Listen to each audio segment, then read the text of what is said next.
The sound that broke 24-year-old Mia Evans wasn't the faint tinkle of a water droplet landing on expensive leather. It wasn't the collective, sharp intake of breath from the surrounding tables at Manhattan's most exclusive restaurant area. It wasn't even the furious, low growl that emanated from the man in the $1,000 suit. No. The sound that shattered her world was the deafening silence that followed a vacuum of judgment and condemnation that sucked all the air from her lungs. In that moment, she wasn't a person. She was a mistake. A ghost in an apron about to be exorcised by the righteous fury of billionaire Alistair Blackwood. She thought this was the end of her story. She was wrong. It was only the beginning. Stay with us to see how a single drop of water could unleash a tidal wave of events, culminating in a Rolls-Royce Phantom appearing on a rundown street in Queens, with a single unbelievable purpose. The Tuesday shift at Aria was always a special kind of hell. It was the day the titans of industry, fresh from their weekend galas and charity balls, descended upon the restaurant to carve up the world over plates of seared scallops and glasses of vintage Bordeaux. For the waitstaff, it was a high-wire act of flawless service, feigned invisibility, and encyclopedic knowledge of a menu that changed with the chef's whims. Mia Evans knew the steps to this brutal ballet better than anyone. For 2 years, she had perfected the art of the silent pour, the unobtrusive plate placement, the serene smile that betrayed none of the chaos churning within her. Today, that chaos was a maelstrom. Her younger sister Lily had woken with a fever, her already fragile lungs rattling with a cough that sounded like tearing silk. The nebulizer had helped, but the pharmacy had called the copay for her new prescription was higher than expected. It was a sum that to the patrons of Aria was less than the cost of their appetizer. To Mia, it was a mountain. She was already on her 9th hour, a double shift she'd picked up to cover the pharmacy bill. Her feet throbbed, a dull, persistent ache that radiated up her spine. Her head pounded from the low hum of self-important conversations and the pressure of her manager's, Mr. Henderson's, ever-watchful gaze. He moved through the dining room like a shark, smelling for the slightest drop of blood in the water, a misplaced fork, a delayed order, a smile that didn't quite reach the eyes. And then at 8:15 p.m., Alistair Blackwood walked in. He didn't just enter a room, he conquered it. The ambient chatter seemed to dip the clinking of cutlery, softening, as if out of respect or fear. He was a man forged in the crucible of Wall Street, known for his ruthless takeovers and a temper as legendary as his fortune. Dressed in a bespoke charcoal suit that probably cost more than Mia's car, he radiated an aura of intense predatory energy. His dark hair was impeccably styled, his jawline sharp enough to cut glass, and his eyes a piercing cold grey, missed nothing. He was seated at table 7, Mia's station. "Good evening, Mr. Blackwood," Mia said, her voice a practiced melody of calm professionalism. She placed the leather-bound menu on the table. He didn't look at her. His attention was fixed on his phone, his thumb swiping angrily at the screen. Water. Still. No ice. "And I want the Wi-Fi password. Now." The words were clipped, each one a shard of ice. "Of course, sir." Mia moved with practiced efficiency, her body a blur of swift economical movements. She retrieved a chilled bottle of Voss and a crystal highball glass. As she returned to the table, her mind was a frantic calculator. 9 hours down, maybe 1 more to go. Overtime pay plus tips. If he's a decent tipper, I can cover Lily's prescription and maybe get ahead on the rent. Just have to be perfect. Don't mess this up. Alistair Blackwood was now on a call, his voice a low, controlled growl that still managed to carry. "Marcus, you listen to me. If that Helios project deal doesn't close by morning, heads will roll. I don't care what you have to do. Make it happen. I have $500 million on the line." Mia approached the table, her movements deliberately slow and careful. She was a ghost, a silent servant. She began to pour the water. The crystal bottle was cool against her tired fingers. The stream was clear, perfect. And then it happened. A busboy, a new kid named Leo Clumsy, and terrified, stumbled near her station, jostling her arm, just as she was pulling the bottle away. It was the barest of touches, a fractional nudge, but it was enough. A few drops of water, no more than a teaspoon's worth, arced through the air. Mia's world slowed to a crawl. She watched in horror as they landed. Not on the table, not on the man himself, but on the corner of the gleaming black leather briefcase at his feet. Splash. The sound was infinitesimal, yet it echoed in the cavernous dining room like a gunshot. Alistair Blackwood went rigid. He snapped his phone shut and slowly, deliberately lowered his gaze from Mia's face to the minuscule dark spots on his briefcase. He looked at them as if she had just poured acid on a holy relic. The silence was absolute. Every diner at every nearby table had frozen forks halfway to their mouths. Mr. Henderson was already gliding towards them, his face a mask of apocalyptic dread. "Are you an idiot?"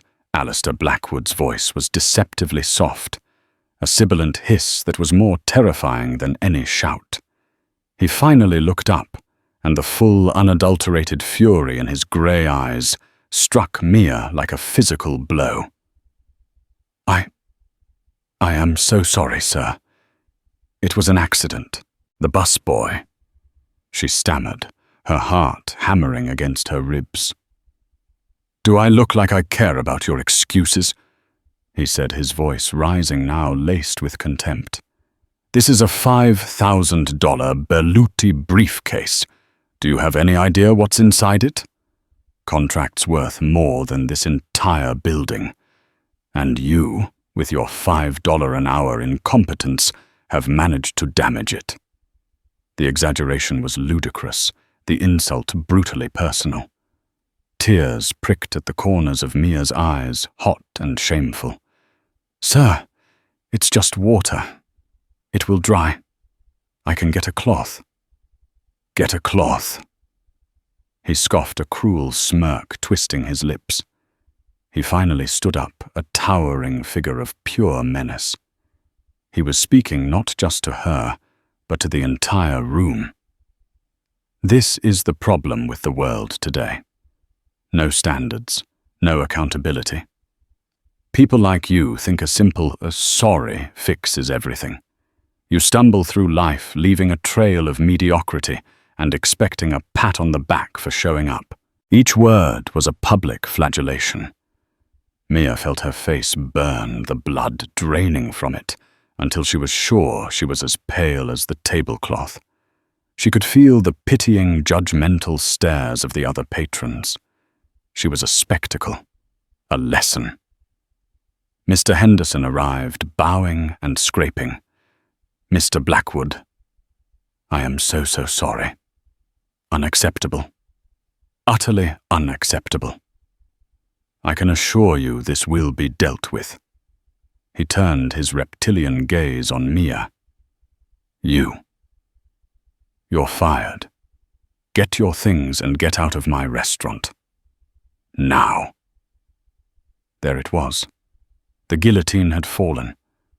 The mountain she had to climb was now an unclimbable cliff face. Lily's medicine. The rent. It all flashed before her eyes in a dizzying panorama of failure. A flicker of defiance born of pure desperation ignited within her. She looked past her groveling manager directly into Alistair Blackwood's cold eyes. Her voice, when it came, was shaking but clear. It was a few drops of water. For a second, a flicker of something unreadable passed through Blackwood's eyes. Surprise. Annoyance at her audacity. But it was gone as quickly as it came, replaced by a stony mask of indifference.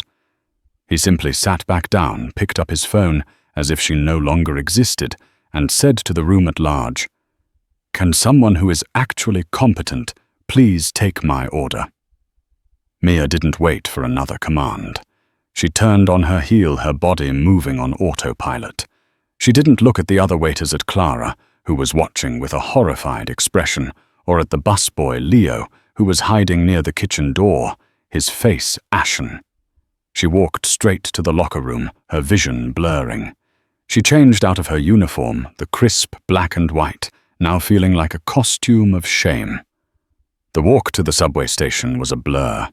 The vibrant, indifferent lights of New York City seemed to mock her.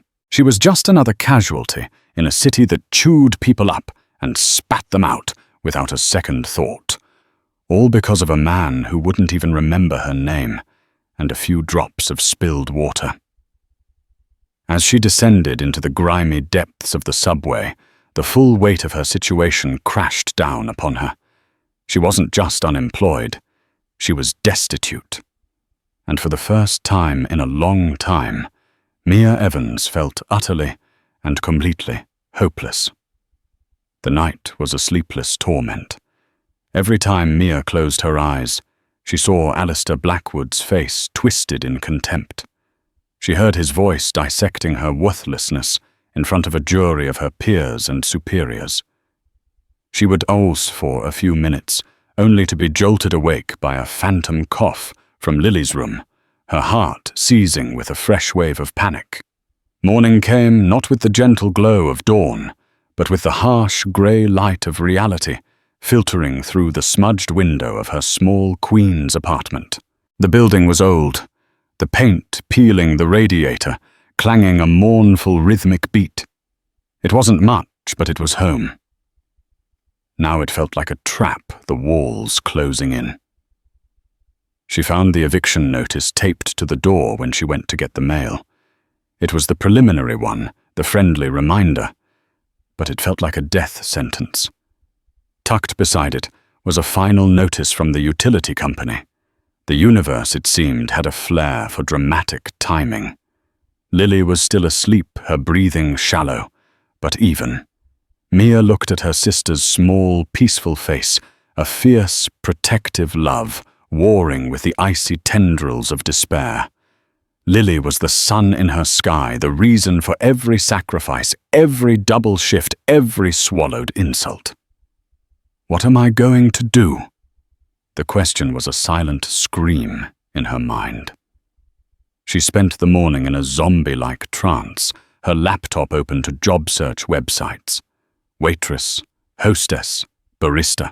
Each click felt like another step down a ladder she had been desperately trying to climb. She had been taking online courses in graphic design, slowly building a portfolio, nurturing a small, fragile dream of a life where her creativity, not her servitude, paid the bills. That dream now seemed like a cruel joke. Around 1100 a.m., a strange sound penetrated her fog of misery. It was a low, powerful purr, the kind of engine noise that didn't belong on her block, where the symphony of the street was usually composed of sputtering delivery trucks, distant sirens, and the occasional backfiring muffler. Curious, she peered out the window. Her breath caught in her throat. Parked directly in front of her dilapidated building, double-parked and utterly indifferent to the honking taxi behind it, was a car. But it wasn't just a car. It was a Rolls-Royce Phantom, long and black and gleaming with an otherworldly perfection. Its polished chrome grille shimmered even in the dull morning light. It was a spaceship landed in the middle of a junkyard. Her neighbors were already noticing. Mrs. Rodriguez from 3B was leaning out her window, her eyes wide. The kids playing stickball on the sidewalk had stopped their game forgotten as they stared in silent awe. Mia's first thought was that they were in the wrong place. A celebrity, a politician, someone must have gotten lost. But then the back door opened. A man in a crisp, dark chauffeur's uniform stepped out. He was older, with silver hair and a dignified bearing. He scanned the building numbers, his gaze finally settling on her apartment building. He walked to the front door, and a moment later, the buzzer for her apartment 2A shrieked through the quiet misery of her morning. Mia stared at the intercom as if it were a cobra, who no one she knew would be arriving in a Rolls-Royce. Her heart began to pound with a new, unfamiliar rhythm, not just fear, but profound confusion. Hesitantly, she pressed the talk button. "Hello, Miss Amelia Evans." The voice was calm, British, and impossibly polite.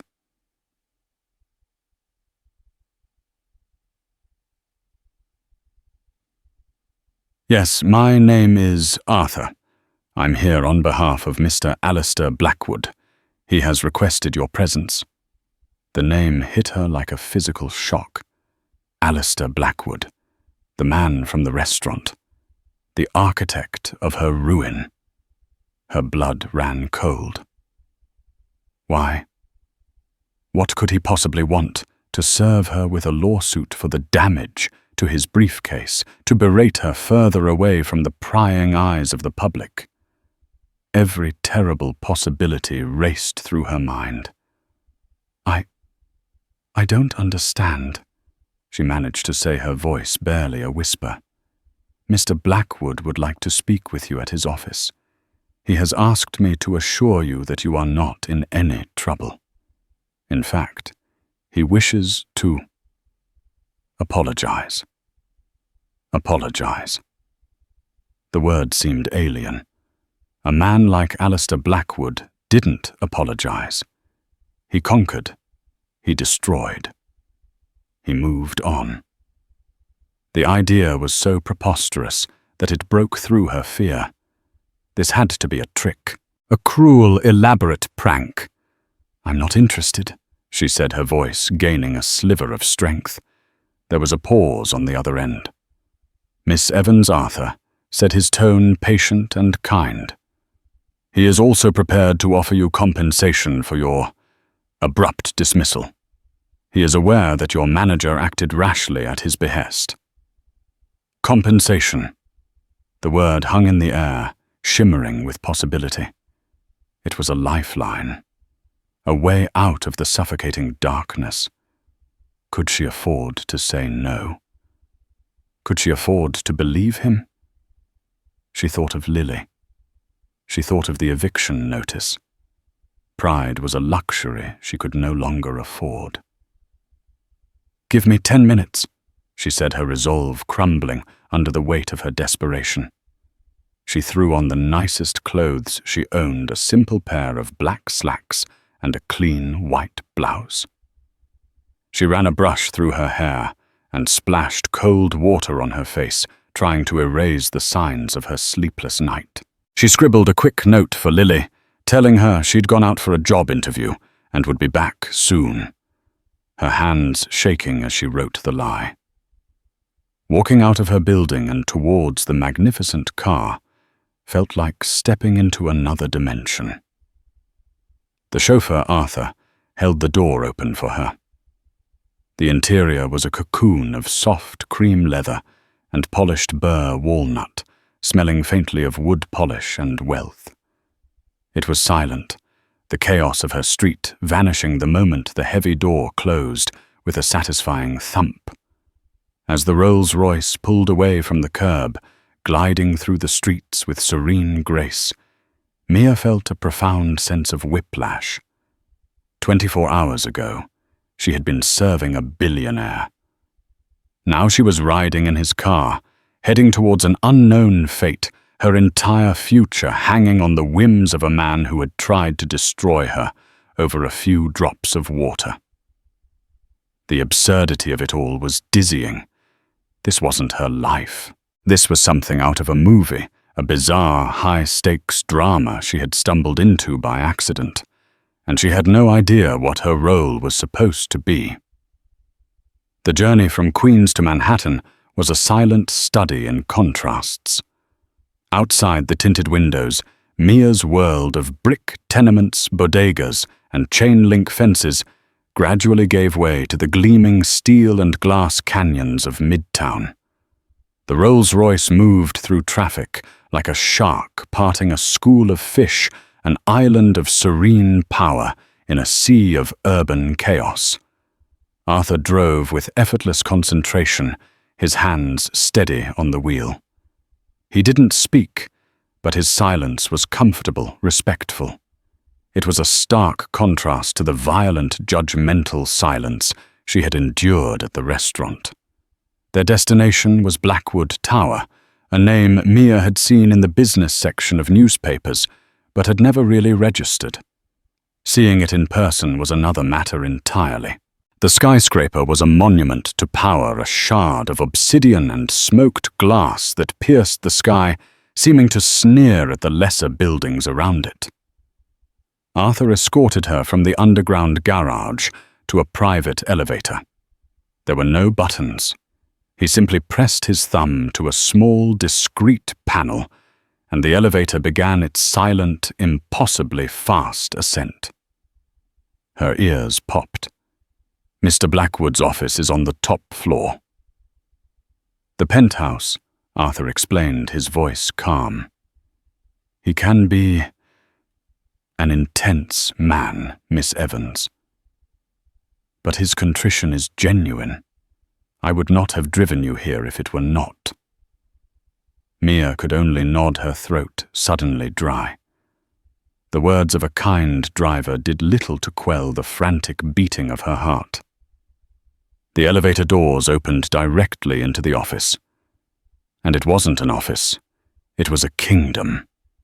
The space was immense, occupying the entire floor, with floor-to-ceiling windows offering a breathtaking 360-degree view of New York City. The city spread out below them like a living map. The furniture was minimalist and modern, a massive black desk that looked like it was carved from a single piece of stone, sleek leather chairs, and abstract art on the walls that probably cost more than her entire apartment building. And there, standing by the window with his back to her, was Alistair Blackwood. He was looking out over his domain, a titan in his natural habitat. He turned as the elevator doors chimed. He was dressed more casually today, in dark trousers and a grey cashmere sweater, but he looked no less intimidating. The cold, assessing look in his eyes was the same. For a long moment, he just looked at her, and Mia had to fight the urge to shrink under his gaze. "Miss Evans," he said. His voice was level without the venom of the previous night, but also without any warmth. "Thank you for coming. Please have a seat." He gestured to one of the chairs opposite his desk. Mia sat on the edge of the seat, her hands clasped tightly in her lap. Her mind was a blank slate of apprehension. He walked around his desk and sat down, leaning back in his chair. He steepled his fingers, his grey eyes fixed on her. "I imagine you are wondering why you are here." "The thought had crossed my mind," Mia said, surprised at the steadiness of her own voice. A flicker of something, perhaps respect, passed through his eyes. "Last night I was under an immense amount of pressure. A significant business deal was on the verge of collapsing due to sabotage from a competitor. I was not myself. My behavior was inexcusable." The words sounded rehearsed, as if he were a man unaccustomed to admitting fault. "You were cruel," Mia stated the word, leaving her lips before she could stop it. "It was a risk, but she wouldn't let him minimize what he'd done. He didn't flinch. He simply nodded. Yes, I was. I allowed my professional frustrations to spill over onto you, who were merely doing your job. There is no excuse for what I said or how I treated you, and I am sorry. The apology, when it finally came, was direct.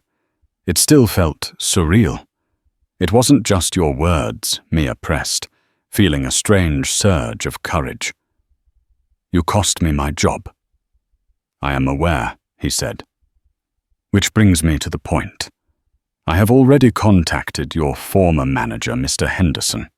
I have informed him that his decision to fire you was a result of my own unacceptable behavior, and that if he did not reinstate you with a formal apology, I would make it my personal mission to ensure every one of my business associates and acquaintances never sets foot in Aria again.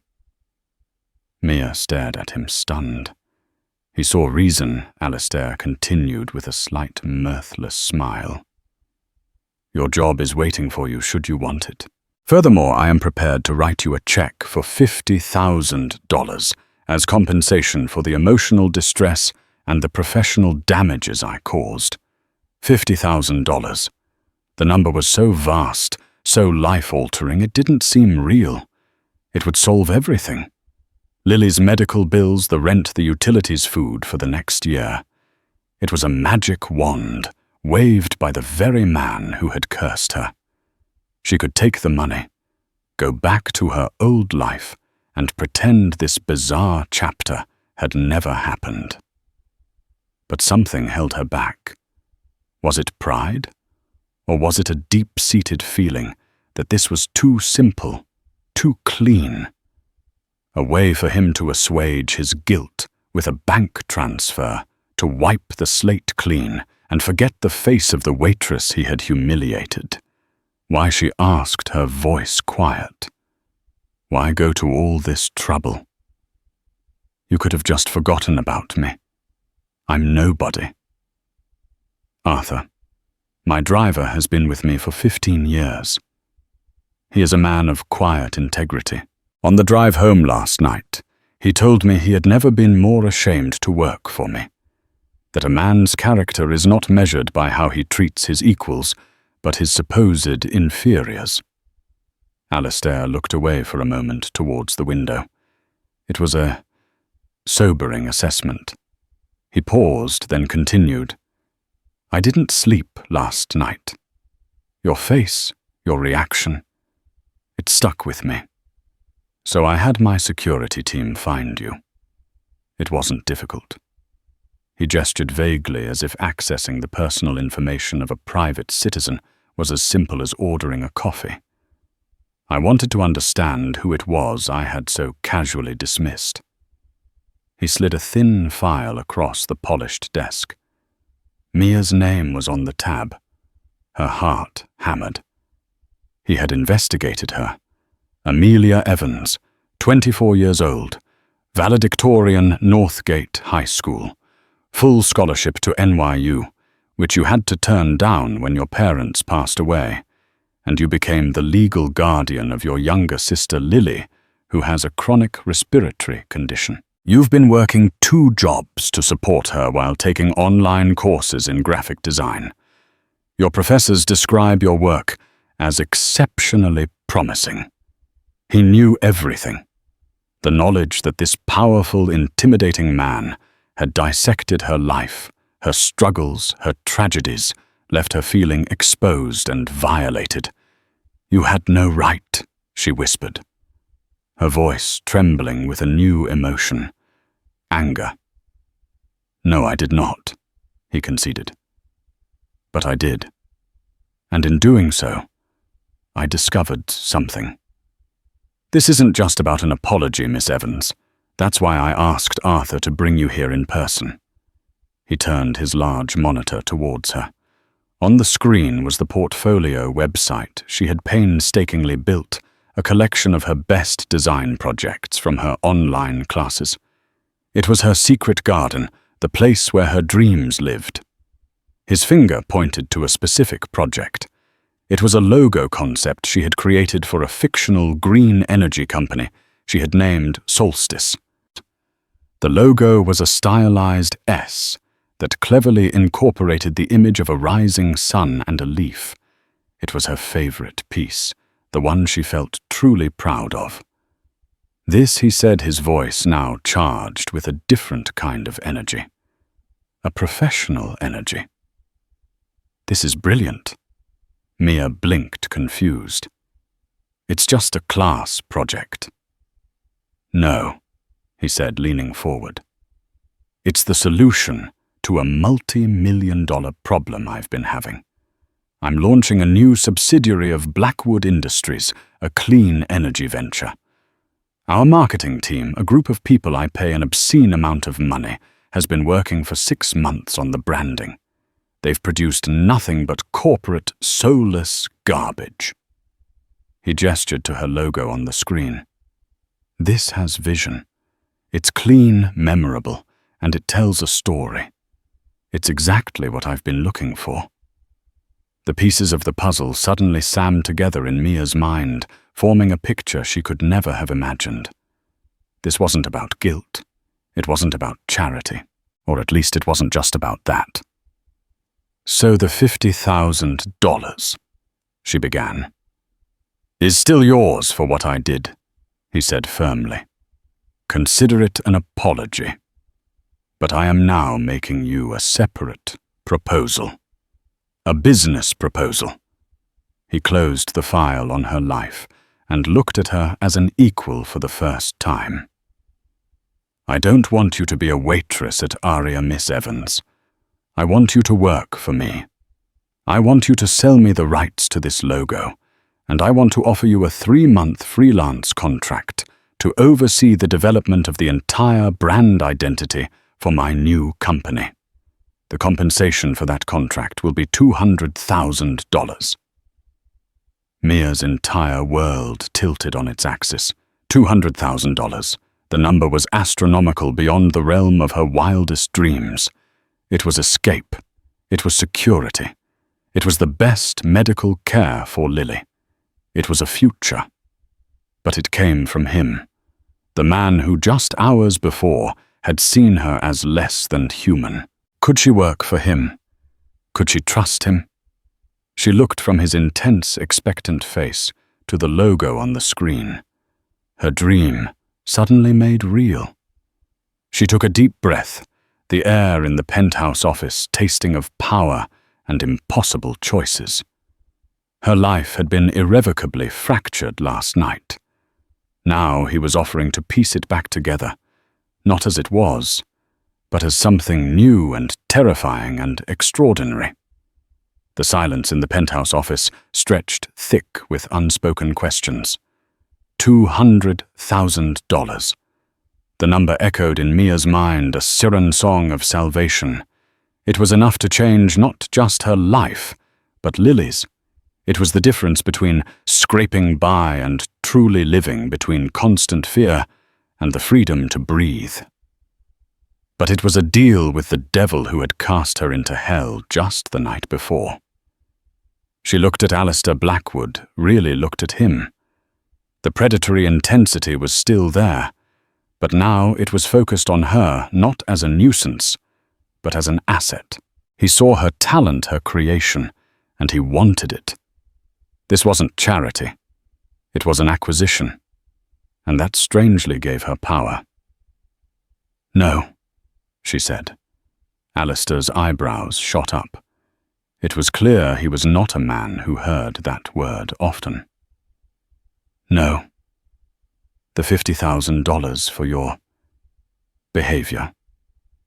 Mia said, her voice gaining strength with every word. I accept that. Because you're right, it was unacceptable and it caused me real harm. But the contract for my design work is a separate matter. It's business, and my work is worth more than that. She didn't know where the audacity came from. Perhaps it was the residual anger from the night before. Perhaps it was the dawning realization that for the first time she was holding a card he wanted. The logo and a 3-month exclusive contract for the full brand identity development. She continued, her heart pounding a frantic rhythm against her ribs. My price is $300,000, and I want a dedicated workspace here in this building with full access to your marketing team and project managers. I will not be treated as some girl you took pity on. I will be a professional contractor, and I expect to be treated with the same respect as any of your other department heads. She held her breath, expecting him to laugh, to call her bluff, to throw her out.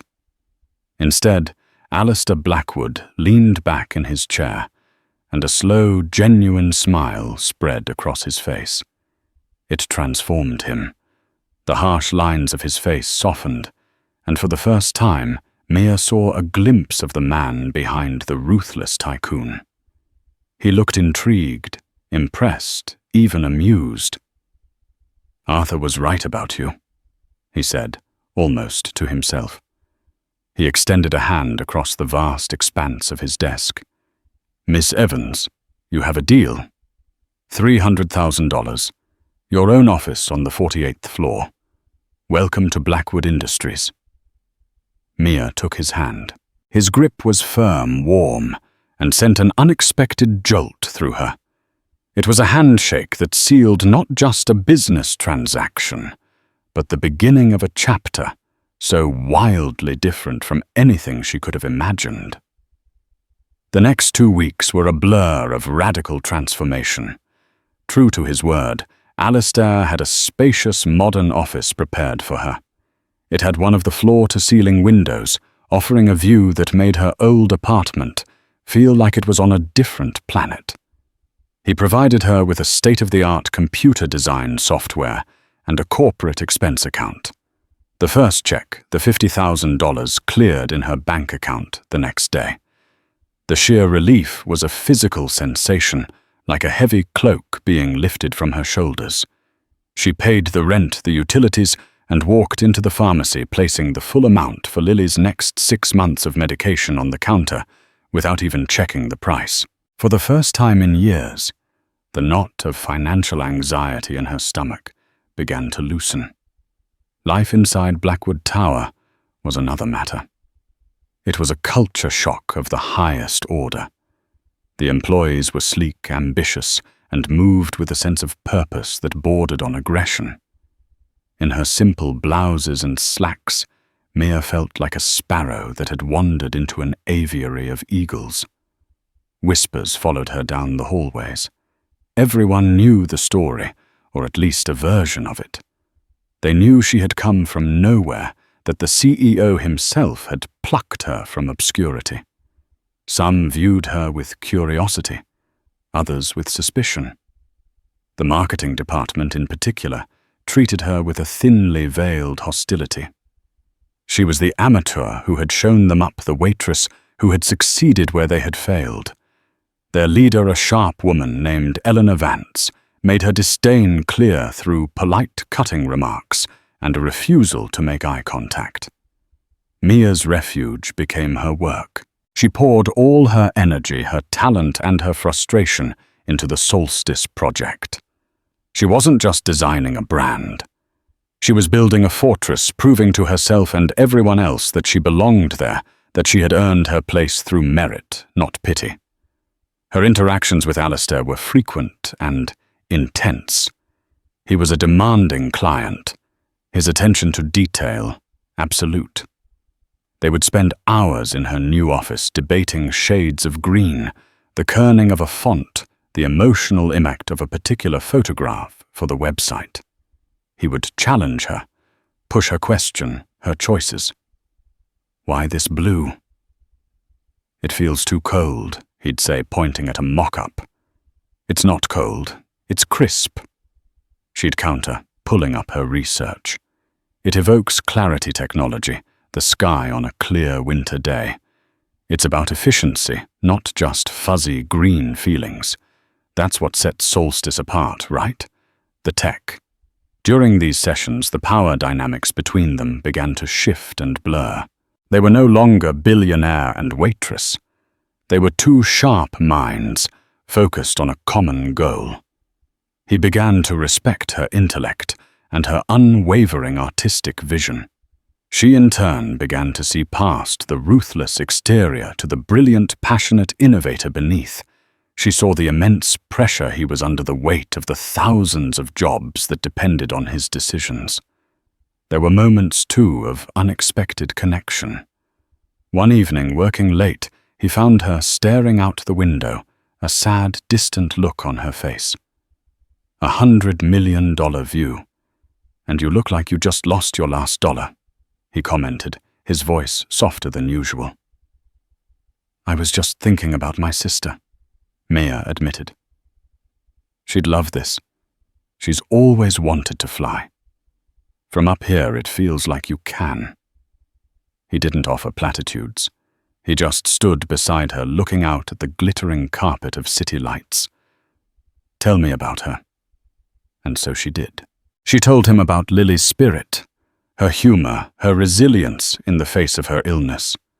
She spoke of their parents, of the life they had lost, and the small world they had built together. He listened, truly listened, and in that shared moment of quiet vulnerability, something shifted between them. The space was no longer just professional. He began to change, too. The staff at Blackwood Industries noticed it. The infamous temper seemed to have subsided. He was seen smiling occasionally. Arthur, the driver, would catch his eye and give a small, knowing nod. One Friday, Alistair insisted on driving her home himself, swapping the back seat of the Rolls-Royce for the driver's seat of a sleek Aston Martin. The sight of the supercar pulling up to her Queen's apartment building was even more jarring than the Rolls. "I have a proposition for you, Mia," he said, turning off the engine. His use of her first name felt significant. "My company is sponsoring a wing at the New York Children's Hospital. They have the best pediatric pulmonary specialists in the country. I've spoken to the Chief of Staff.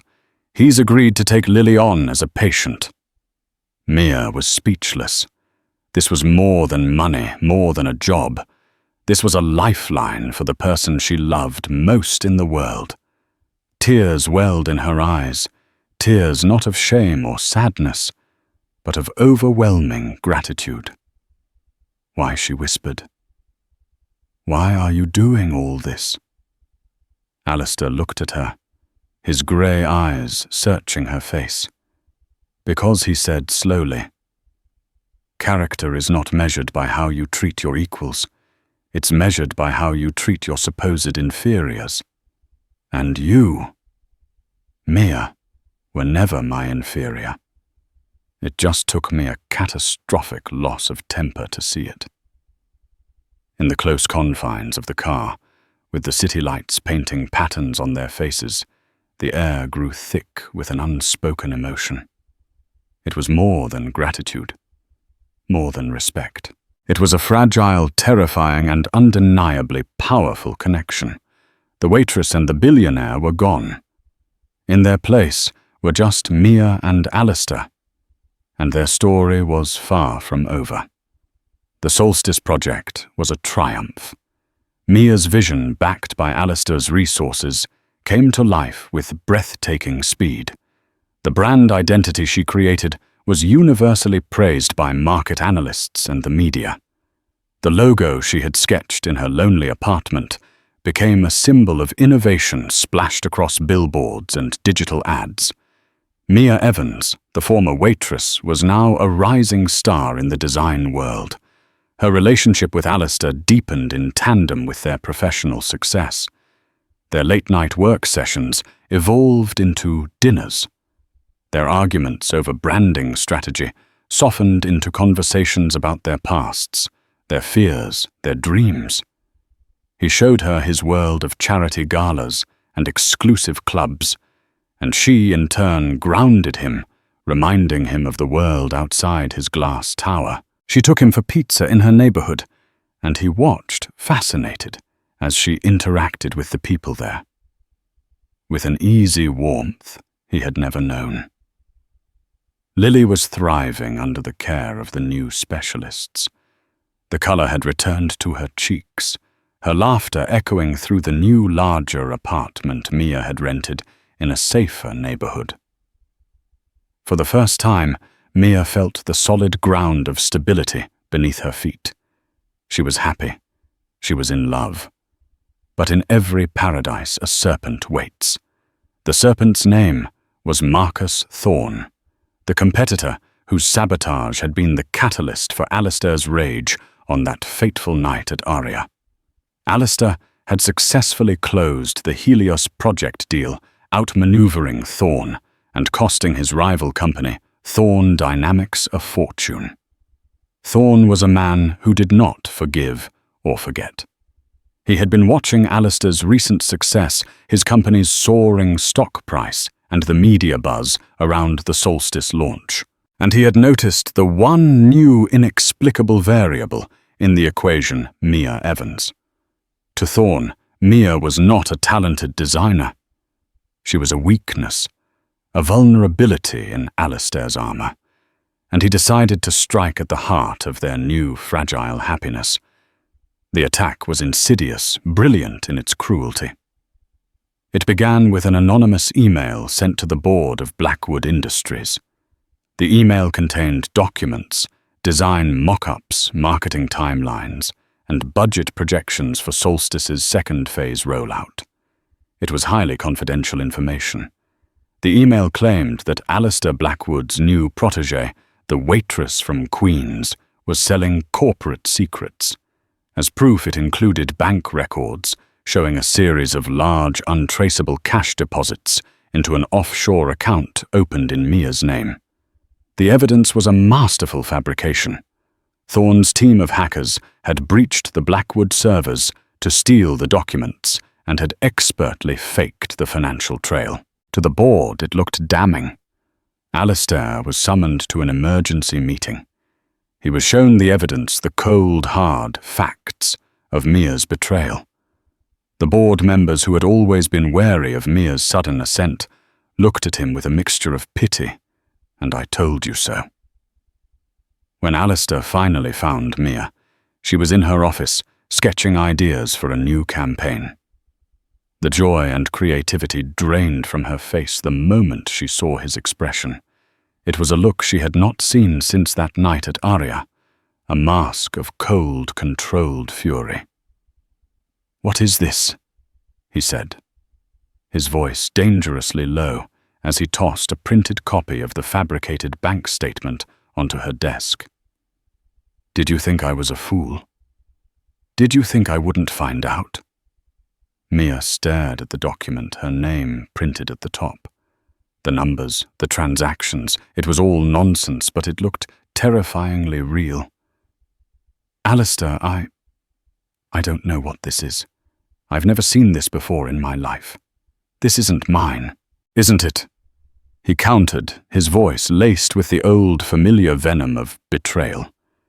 "It seems you've done very well for yourself. A girl from Queens with an offshore account. Was this the plan all along? Get close to me, gain my trust, and then sell me out to the highest bidder."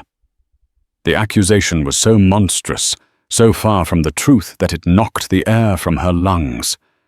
This wasn't the man she had come to love, the man who had stood by her side at the hospital, the man who had shared his secrets with her. This was the Alistair Blackwood from the restaurant, the ruthless tycoon who trusted no one and saw conspiracies in every shadow. All his old demons had come rushing back. "How can you even ask me that?" She whispered, tears streaming down her face. "After everything, how can you believe this?" "The board believes it." He shot back. "The evidence is compelling. Right now, you are the single greatest liability to my company." Her heart shattered. It wasn't just the accusation. It was the fact that he believed it. He had chosen the word of a faceless email over her. The foundation of trust they had so carefully built had crumbled into dust. "If you believe this," she said, her voice breaking, "then there's nothing more for me to say." She stood up, her body trembling. "I guess I'm fired. Again." She walked out of the office, leaving him standing there amidst the ruins of what they had built. She didn't go to her new apartment. She went to her old one, the one she had kept for Lily's sake, a reminder of where they came from. She collapsed onto the bed in the empty room, the silence a crushing weight. She had flown so high only to have her wings torn away. The fairy tale was over. For 2 days she heard nothing. She shut off her phone, unable to bear the thought of seeing his name. She told Lily she was working on a special project from home. The lie tasted like ash. Her old friend from Aria Clara came to visit, bringing groceries and offering a shoulder to cry on. "He's a monster," Mia Clara said, her voice fierce with loyalty. "Rich men are all the same. They build you up just so they can enjoy tearing you down." But even as she cried, a small, defiant part of Mia's mind refused to give up. This wasn't right. She was being framed. And as her grief began to subside, it was replaced by a cold, clear anger. She would not be a victim. She would fight back. She turned her phone back on. There were dozens of missed calls from Alistair and a single cryptic text from Arthur. Things are not always as they seem. The strongest steel is forged in the hottest fire. Have faith. Fueled by a new resolve, Mia began to think. She went over the fabricated documents again and again in her mind. The bank statement, the logo designs. There had to be a mistake, a flaw in the forgery. She thought back to the designs that were leaked. They were for the second phase rollout. She remembered presenting them to Alistair in his office just last week. And then it hit her. A single tiny detail. One of the leaked logo variations included a specific shade of blue. It was the very shade he had questioned the one he called too cold. She had argued for it, but he had ultimately vetoed it, asking her to use a slightly warmer tone. The final approved designs, which were saved on the secure server, had the new blue. But the leaked designs, the ones supposedly stolen by her, still had the old, rejected blue. The only copy of that specific file existed on her personal work laptop, on a draft file she had never even uploaded. There was no way a hacker stealing from the Blackwood server could have gotten that specific rejected version. The only way for them to have it was if they had hacked her personal computer. Her fingers flew across her keyboard. She wasn't just a designer. She had learned a thing or two about the digital world. She ran a deep security scan on her laptop. And there it was, a piece of spyware cleverly hidden.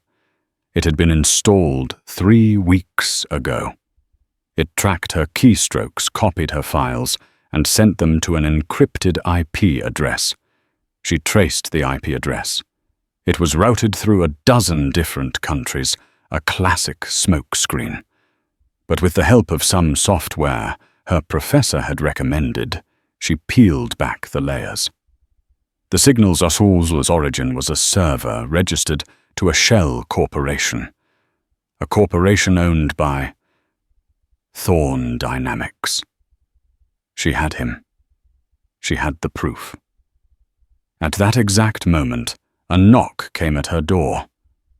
Her heart leaped into her throat. She opened it to find Alistair standing there. He looked exhausted, his eyes haunted. He had a file in his hand. "Mia, He began, his voice hoarse. "I know who did it," she said, cutting him off. Her voice ringing with the clarity of truth.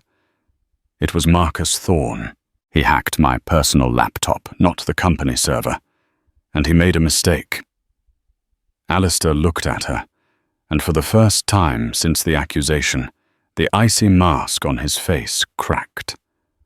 A slow, weary smile touched his lips. He opened the file he was holding. Inside was a detailed report from his own cybersecurity team and a printout of an email. "I know," he said, softly. "It took my team 48 hours, but they found the same thing. The blue. The rejected blue was the key." He held up the email. "This is Thorne's confession." Or close enough. He explained everything. The confrontation in her office, the cruel words. It had been an act. A terrible, necessary act. He knew from the moment he saw the evidence that it was too perfect. It felt like Thorne. But the board was in a panic, ready to oust her and him along with her. He couldn't risk tipping Thorne off that he was suspicious. He had to play the part to make Thorne believe his plan had worked. He had to cut Mia out to protect her, even if it meant breaking her heart and his own. I had to let him think he'd won. "Alistair," said his voice, thick with regret. "I put my best people on it, and I baited him. I sent a fake email from my account to a board member complaining about the financial hole you'd left and discussing our vulnerable new assets. I knew Thorne was monitoring our internal communications. He took the bait. He tried to initiate a hostile takeover using the chaos he'd created as leverage. And in his haste, he exposed his entire network." Mia stared at him, the entire narrative of the past few days, rewriting itself in her mind. The pain, the betrayal, it had all been a strategy. A ruthless, high-stakes chess game where she had been the queen he had to sacrifice to win the war. "You let me believe," she whispered, the hurt still raw. "It was the hardest thing I've ever had to do," he said, stepping closer, his grey eyes pleading with her. "Mia, seeing the look on your face when I accused you, it almost killed me. But it was the only way to destroy him for good. Can you ever forgive me?" Tears welled in her eyes again. But this time, they were not tears of sorrow. They were a complex cocktail of relief, lingering pain, and a deep, overwhelming love for this complicated, brilliant, and infuriating man. He had played the villain to save her. She didn't answer with words. She closed the distance between them and wrapped her arms around him, burying her face in his chest. He held her tightly, as if he was afraid she might disappear. The fairy tale hadn't ended.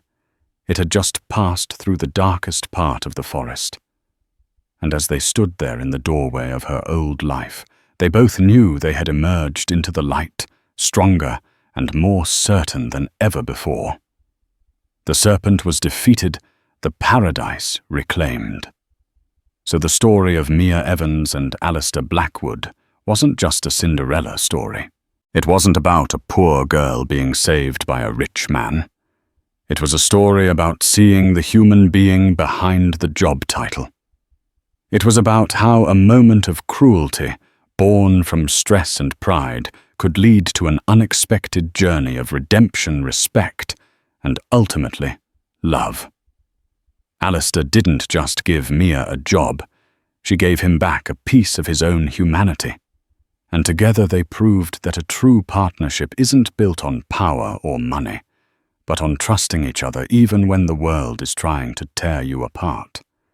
They faced down betrayal and came out the other side, not just as lovers, but as equals, a testament to the fact that sometimes our greatest mistakes can lead to our most profound triumphs. What do you think is the biggest lesson from this story? Was Alistair right to test Mia in such a cruel way? Let us know your thoughts in the comments below. And if their incredible journey from a restaurant disaster to a powerful partnership moved you, please give this video a huge thumbs up. Share it with someone who loves a great story. And don't forget to hit that subscribe button and turn on notifications so you never miss another real-life drama. Thank you for watching.